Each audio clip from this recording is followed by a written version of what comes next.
চলো না দুজন বিকেল বেলা যাই, দুজন দুজনের হাতে হাত রেখে ঘুরে বেড়াই। হ্যালো এভরিওয়ান, আসসালামু আলাইকুম, ওয়েলকাম ব্যাক টু নাজিফাস ফ্যামিলি। সবাই কেমন আছেন? আশা করি সবাই খুব ভালো আছেন।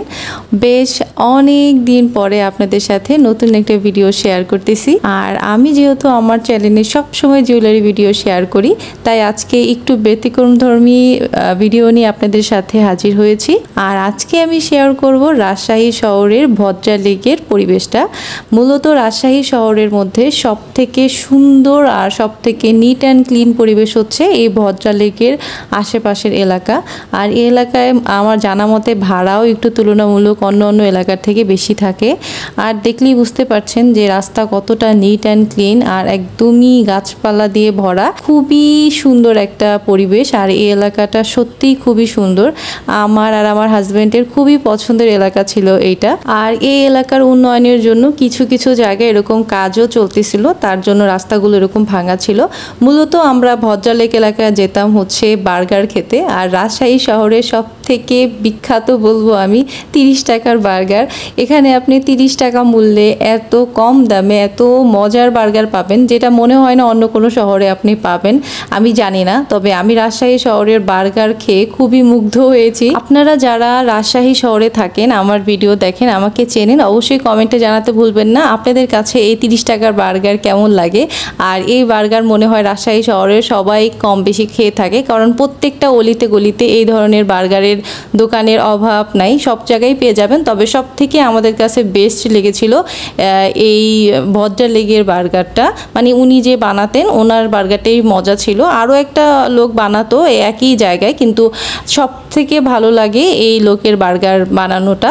আর দেখেন উনি কত সুন্দর করে বানাচ্ছে। আমি তো জাস্ট ওনার বার্গার বানানো দেখেই মুগ্ধ ছিলাম। তো ভাবলাম যে ঠিক আছে আমি একটা ভিডিও করে নিয়ে যাই। আর উনি একসাথে অনেকগুলো বার্গার বানাচ্ছিলেন, তো আমি ছোট একটা ক্লিপ নিয়েছিলাম। উনি যে আমার ভিডিও করা দেখে একটু ভালো করে বানাচ্ছে এটা ভেবেন না, উনি সবসময় ওনার কানের মধ্যে হেডফোন থাকে।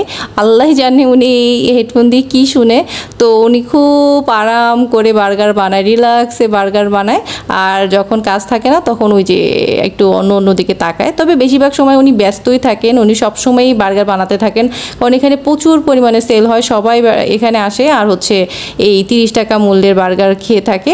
কারণ এখানে অন্য যেই সব আইটেম আছে, যেমন মনে করেন হালিম, ফুচকা, চটপুরি, তারপরে মোমো, তারপরে আরও ফাস্টফুড আইটেমের অভাব নাই, কিন্তু সব কিছুই মোটামুটি 50 টাকা 60 টাকা এরকম মূল্যে। কিন্তু এই বার্গারই একমাত্র 30 টাকা, সবচেয়ে কম দামের, আবার হচ্ছে সব থেকে ভালো একটা আইটেম বলতে পারে। তো সব মিলিয়ে ওনার সেল অনেক বেশি হয়। আরেকটা বিষয় হচ্ছে এই বার্গার কিন্তু দুই ধরনের হয়, একটা হচ্ছে ডাবল শিক আর একটা হচ্ছে সিঙ্গেল শিক।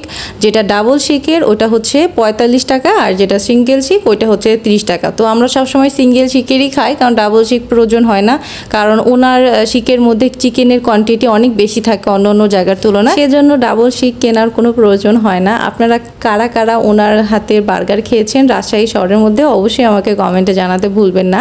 এই ভিডিওটা অনেক দিন আগে করা হয়েছিল। তো আমি এখন বর্তমানে রাজশাহী শহর ছেড়ে এখন ঢাকার মধ্যে সাভারে আছি। আর মনে হয় না কোনোদিন রাজশাহী শহরে যাওয়া হবে। তো রাজশাহী শহরের পরিবেশ, রাজশাহী শহরের রাস্তাঘাট, রাজশাহী শহরের খাবার দাবার বলেন, সব কিছুই আমি খুব মিস করি। তো সব মিলিয়ে এই জন্যই আপনাদের সাথে ভিডিওটা শেয়ার করা। সত্যি কথা বলতে রাজশাহী শহরে আমি মাত্র 9 মাস ছিলাম। আর এই 9 মাসের মধ্যেই রাজশাহী শহরে মনে হয় আমার থাকা হয়েছে সর্বোচ্চ 5 মাস বা 4 মাস। কিন্তু এই কম সময়ের মধ্যেও আমার রাজশাহী শহরটা এত বেশি আপন মনে হয়েছিল, যেটা আসলে আপনাদের সাথে বলে বোঝানো যাবে না। রাজশাহী শহরের মধ্যে একটু সমস্যা হচ্ছে পানিটা ভালো না, আর সব কিছু ওভারঅল রাজশাহী শহর বেস্ট। এর রাস্তাঘাট, এর পরিবেশ সব কিছুই আপনাকে ভালো লাগতে বাধ্য করবে। আর আপনাদের সাথে আরেকটা গুরুত্বপূর্ণ ইনফরমেশন শেয়ার করছি, সেটা হচ্ছে রাজশাহী শহরে কিন্তু অনেক ব্লগার আছে যারা হচ্ছে তাদের ডে টু ডে লাইফের কি করে এগুলো নিয়ে ব্লগিং করে। যেমন হচ্ছে স্মৃতি আপু, বন্যা আপু, তারপর বিথি আপু সবচেয়ে জনপ্রিয়।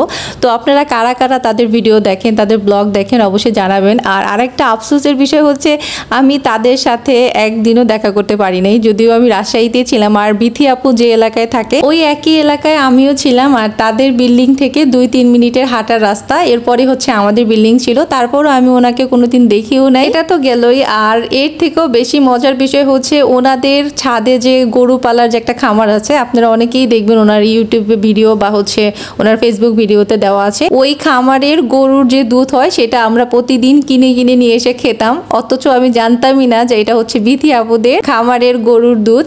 যাই হোক, এই ছিল ইন্টারেস্টিং বিষয়। আপনাদের কাছে বিষয়টা কেমন লেগেছে অবশ্যই কমেন্টে জানাবেন। আর এই হচ্ছে রাতের পরিবেশ, রাজশাহীর রাতের পরিবেশটা সবচেয়ে সুন্দর। তো এই ছিল আজকের ভিডিও। আশা করি ভিডিওটা আপনাদের কাছে খুবই ভালো লেগেছে। আর ভালো লাগলে অবশ্যই লাইক, কমেন্ট, শেয়ার এবং সাবস্ক্রাইব করতে ভুলবেন না। সবাই ভালো থাকবেন। আপনাদের সাথে কথা হবে আমার অন্য কোনো ভিডিওতে। আল্লাহ হাফিজ।